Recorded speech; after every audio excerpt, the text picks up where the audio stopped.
अस्सलाम वालेकुम व्यूअर्स, मैं हूं आपका मेजबान अब्दुर्रहमान और खबर लेकर आया हूं दुनिया की बड़ी गोल्ड एंड कॉपर माइन रिकोडिक्स से, जिसका फाइनल एग्रीमेंट साइन कर लिया गया है। अल्हम्दुलिल्लाह, पाकिस्तान के सर पे लटकने वाली 11 अरब डॉलर जुर्माने की सजा खत्म कर दी गई है। पाकिस्तान को सिर्फ एक 900 मिलियन डॉलर्स सेटलमेंट की मद में देना होगा।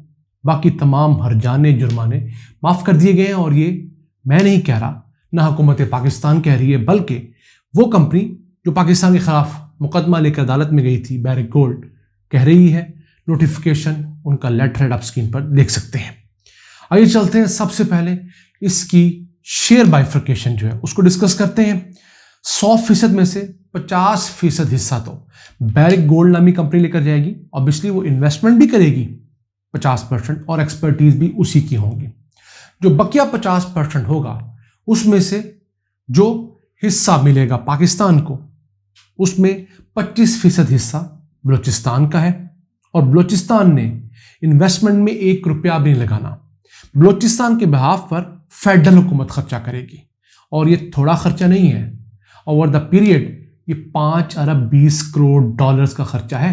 कितना? 5 अरब 20 करोड़ डॉलर्स का, 5.2 बिलियन डॉलर्स का। तो वो वफाक की हुकूमत करेगी। और 25% हिस्सा जो है वो पाकिस्तान की वो 3 कंपनियां लेंगी जिन्होंने इसका सेटलमेंट का 900 मिलियन डॉलर अदा किया है, जिसमें OGDCL, PPL और GHPL शामिल है। अब आपको बताते चलें कि वैसे जो रॉयल्टीज मिलेंगी वो इस शेयर के अलावा है। फिर जो डिविडेंड्स, फ्यूचर के प्रॉफिट्स मिलेंगे वो इसके अलावा है। और वो किसको मिलेंगे?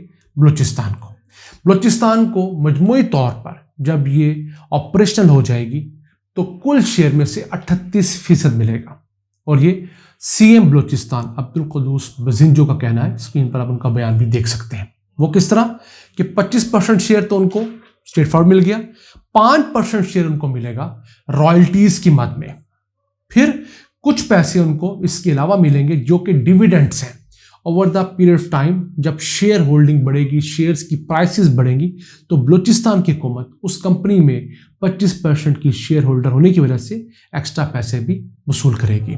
इसके अलावा उस लीज का रेंट भी बलूचिस्तान हुकूमत को मिलेगा। तो कुल मिलाकर over the period of 47 years Balochistan की हुकूमत को 32 अरब डॉलर्स मिलेंगे। ये मजमूई रकम है और ये कुछ छोटी रकम नहीं है बलूचिस्तान के हिसाब से। हाँ, यहाँ पर हमारे बहुत सारे बलोच भाई शिकवा कर सकते हैं। उनका शिकवा जायज़ भी है और किसी हद तक नहीं भी। पहली वजह कि पाकिस्तान में कोई इदारा ऐसा नहीं है कि जो इस तरह की माइन को चला सके, ऑपरेशनल कर सके। 10 से 12 साल बहुत कोशिश की गई। डॉक्टर समवारिक मन ने कंपनी बनाकर बनाने की कोशिश की, लेकिन हम रिकोडिक्स से कोई भी 1 किलो भी सोना, 1 ग्राम सोना नहीं निकाल सके। तो हमारे पास एक्सपर्टीज नहीं। हाँ, हम यूरेनियम निकाल सकते हैं, प्रोसेस कर सकते हैं, लेकिन उसका प्रोसेस इससे अलग है। इसको हम सीखेंगे। और ये 13,000 मुरब्बा किलोमीटर के ऊपर जिला चागी के अंदर वाक़ ज़खायर है। उसका सिर्फ 1 ब्लॉक हमने ऑक्शन किया है। अभी हमारे पास 10 ब्लॉक्स रहते हैं। हम वहां पर अपना शेयर मौजूदा 50% बढ़ाकर 75-95% भी ले जा सकते हैं, 100% भी कर सकते हैं। लेकिन पहले हमें सीखना होगा कि इन जैसे ज़खायर से सोना, तांबा कैसे निकालना है, फिर हम कुछ कर सकते हैं। फिलहाल चूंकि हम इंटरनेशनली 11 अरब डॉलर के हर्जाने के नीचे थे, तो हमें मजबूरन उनसे ये डील करनी पड़ी। और जो हमारे नाज़रीन हमें फर्स्ट टाइम देख रहे हैं उनको बताते चले कि जो पहले डील की गई थी सन 2012-13 में, जो एक फैसला ख़त्म किया गया था सुप्रीम कोर्ट की जानब से, वो एग्रीमेंट, उस टाइम पूरे पाकिस्तान का हिस्सा 25% था। अब पूरे पाकिस्तान का हिस्सा 50% है। उस वक्त बलूचिस्तान का हिस्सा 12.5% था। अब बलूचिस्तान का हिस्सा 25% है। और रॉयल्टीज, डिविडेंड्स डाल के ये 38% बनता है। तो मैं समझता हूं फिलहाल जितने जोगे हम हैं और हमारे मुल्क की जितनी इनकम्पिटेंसीज हैं, उनमें 38% हिस्सा भी मिल जाना अल्लाह से शुक्र अदा करना चाहिए, बजाय इसके कि हमारे पास कुछ नहीं है। अब इस कंपनी ने सुप्रीम कोर्ट को ये रिटर्न बताया है कि वो 7,500 जॉब्स क्रिएट करेगी और मैक्सिमम लोकल्स और बलोचों को रखा जाएगा। अच्छी बात है। एक चीज़ यहाँ पर लिखवा लेनी चाहिए थी कि कितने % लोग छोटे लेवल पर और बड़े लेवल पर भी बलोच होंगे। वो चाहे आप जहां से मर्जी डिग आउट करें, बलोच यूनिवर्सिटी तालिब इल्मों को आप ट्रेनिंग दें। अभी आपके पास 6 साल है प्रोडक्शन तक जाने के लिए। तो लोकल इंजीनियर्स हमारे बलोच वहां के मुकामी होने चाहिए, जिनके आबाओ अजदाद वही बलोचिस्तान के हो, ना कि पंजाब में सेटल्ड बलोच या सिंध में सेटल्ड बलोच जाके आप वहां पर अकोमोडेट करते हैं। ये उन्हीं का बनता है। तभी मैं समझता हूं जाके वहां पर जो नफरतों की दीवार और जो शिकवों के एक पहाड़ खड़े किए गए हैं उनको खत्म करने में मदद मिलेगी। अब आपको बताते चले कि इस कंपनी ने इस प्रोजेक्ट पर फौरी तौर पर काम का आगाज कर दिया है।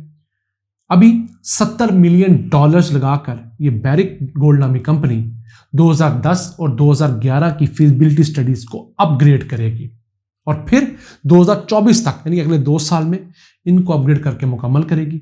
उसके बाद इसकी एक्सकवेशन का काम शुरू हो जाएगा, ऊपर से मिट्टी वगैरह और बाकी चीज़ें उठाई जाएंगी और ये ओपन पिट मेथड के तहत ये जो आम रवायती तरीका है ये एक माइन बनाई जाएगी।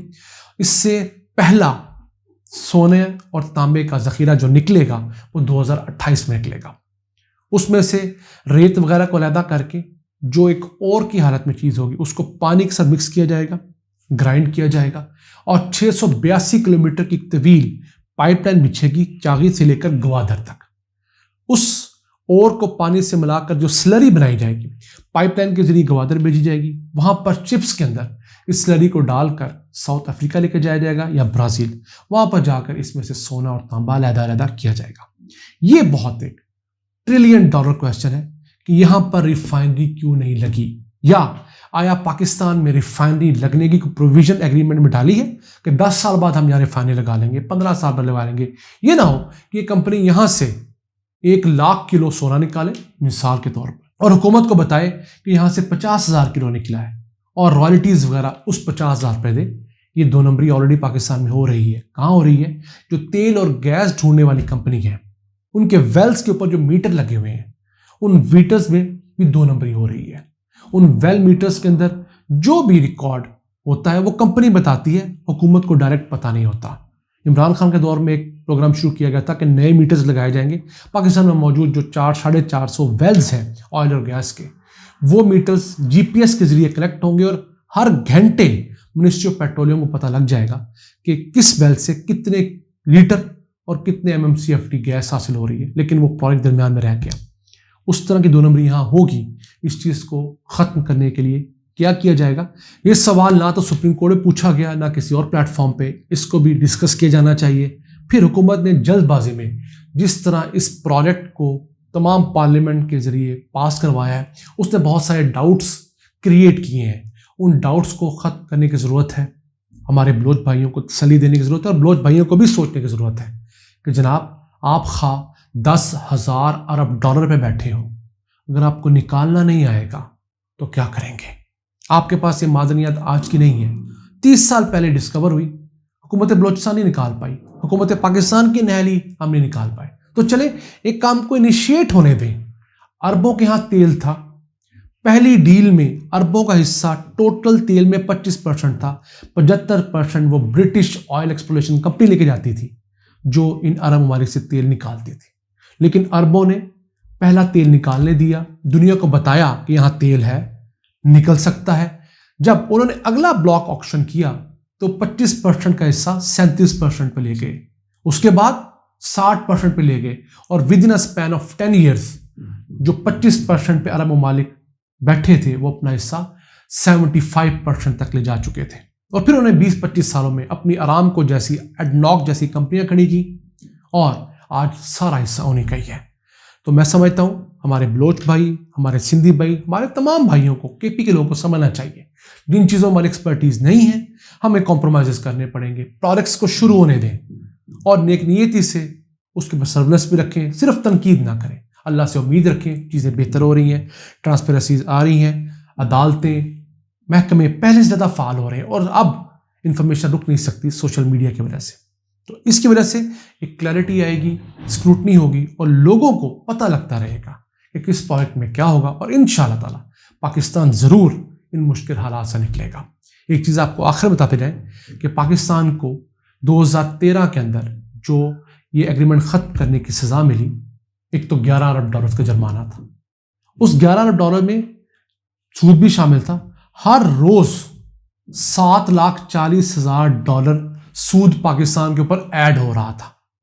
और हमने ये जो फाइनल एग्रीमेंट साइन किया है, इसे 5 साल लगे निगोशिएट करने के लिए।